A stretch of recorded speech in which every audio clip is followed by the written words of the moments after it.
Hi, my name is Amelia Ishitan. I am the author of Daisy's World. The Daisy's World system is inspired by my experiences in my own classroom. I know what it's like to be an English teacher in the kindergarten. I know the challenges you face. So I wanted to create teaching material that would help all of us meet these challenges. Daisy's World is a system. You can follow everything we provide, or you can take what you need. We're flexible. We're flexible because teachers have to be flexible. The backbone of the Daisy's World system is comprised of 30 storybooks. These storybooks are scheduled on a weekly basis. On the first week of school, you read book 1. On the second week of school, you read book 2, and so on. These storybooks are supported by 2 activity books, one for each semester. Then, to flesh out this system, we have prepared over 200 proposed lesson ideas for you to go with this system. These are accessible to teachers on our website in the form of short, easy-to-view videos, just like this one. As teachers, the main challenge we face is that there is never enough time in the day. I live by the adage, 2 birds with 1 stone. But sometimes, 2 birds isn't even enough. With the Daisy's World system, we have 5 goals we aim to accomplish. Number 1, to impart the objectives and indicators of the Turkish Ministry of Education to our children. This means focusing on cognitive development, language development, social and emotional development, motor skills, and self-care skills. As an example, while we don't teach children how to read or write, we give great importance to phonetics.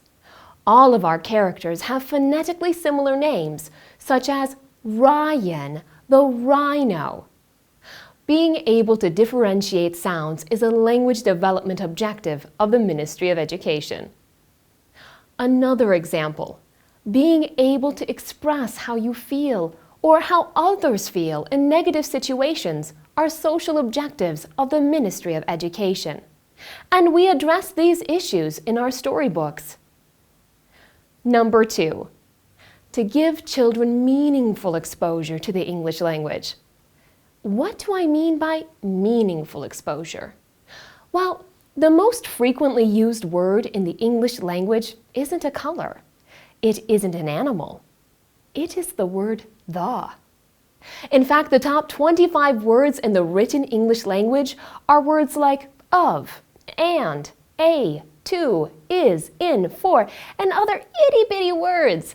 These aren't words that we typically focus on in the kindergarten, but we need to, because it is estimated that the top 25 words in the English language make up 1/3 of written English. But how do you teach a Turkish-speaking child the word the when there isn't even an equivalent in Turkish? The answer is exposing them to it through real language usage that not only can they hear, but they can see. That is where our storybooks come in. Storybooks allow children to draw meaning from visual context. Finally, when we say meaningful exposure, we also mean exposure to words that actually have meaning to the children. Let me give you an example. Which fruit is a child in Turkey more likely to know? A pineapple or a mulberry? You probably just asked yourself, what is a mulberry? Don't feel bad, this is my point. Nobody ever taught you. A mulberry is a dut. Almost every child in Turkey has picked mulberries, but how many have tasted a pineapple? Our goal is to expose children to meaningful language through context that is meaningful. Number 3, to integrate other disciplines into the learning process, such as music, art, STEM, and drama. English is used in all disciplines, so who are we to separate them? What's more, these disciplines often support the implementation of the objectives and indicators of the Ministry of Education. Number 4, to instill our children with values and ethics. Children of the 21st century need to be creative. They need to be responsible. They need to be able to work as a team. But perhaps more importantly, the world needs people who can empathize, who are honest, who are thoughtful, who take care of the environment, and so much more. Storybooks help children to empathize and to see the world from a different perspective. All of our storybooks have an overarching theme or core value they address. Number 5, to help teachers. Our goal is to make your job as easy as possible so that you can focus on what is really important, the kids. One way we do this is our system follows the Ministry of Education's special weeks and days. So we provide material for Cumhuriyet Bayramı and 23 Nisan. We celebrate Yardımlı Haftası and Atatürk Haftası. We also know that classroom management is difficult. So some of the first words we give are water and toilet, because let's face it, those are the words you need in week 1. All jokes aside, the first weeks are primarily focused on enabling children to express their basic needs, be they physical or emotional. But perhaps the best way we help you with classroom management is by being fun. So let's take a look at our books. Teachers receive large storybooks, 30 by 30 centimeters. On the inside of these books are recommendations for preliminary questions and follow-up questions and activities. Children receive their own set of the same storybooks, but their books are smaller, 22 by 22 centimeters. These books are tailored to parents. Our belief is that a parent doesn't need to speak English to help their child learn English. So on the back of all of our books is a QR code that leads to the audiobooks on our website. Inside the front cover of the student's book are explanations of the book's aims in Turkish. And on the inside of the back cover are questions in Turkish for parents to ask the children. Let's take a look at some sample activities in our sample activity book. This is activity number 2 for week 1.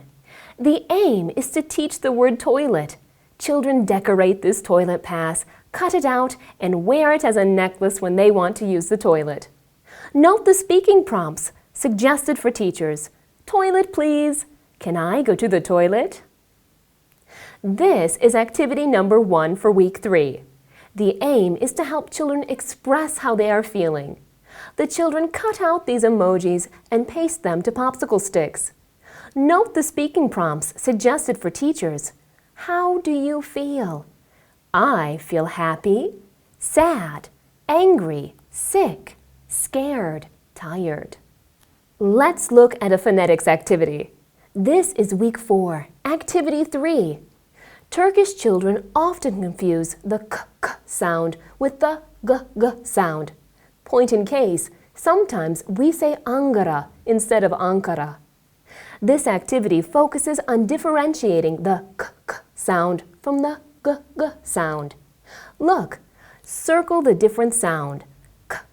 Katie, the k. Kangaroo. Mr. G. Gordon, the g. Gorilla. K. Cat. K. Carrot, cake. Now, let's take a look at a math activity. This is activity 4 of week 7. Here, the children are given the speaking prompt, how many basketballs, tennis balls, etc. are there? Then children are expected to fill in the correct number of boxes. This is an introduction to graphing. If you are interested in seeing more activities or learning more about our storybooks, contact us at our website, entereducationkids.com, and we will send you a copy of our sample shortened booklet and our storybook pamphlets.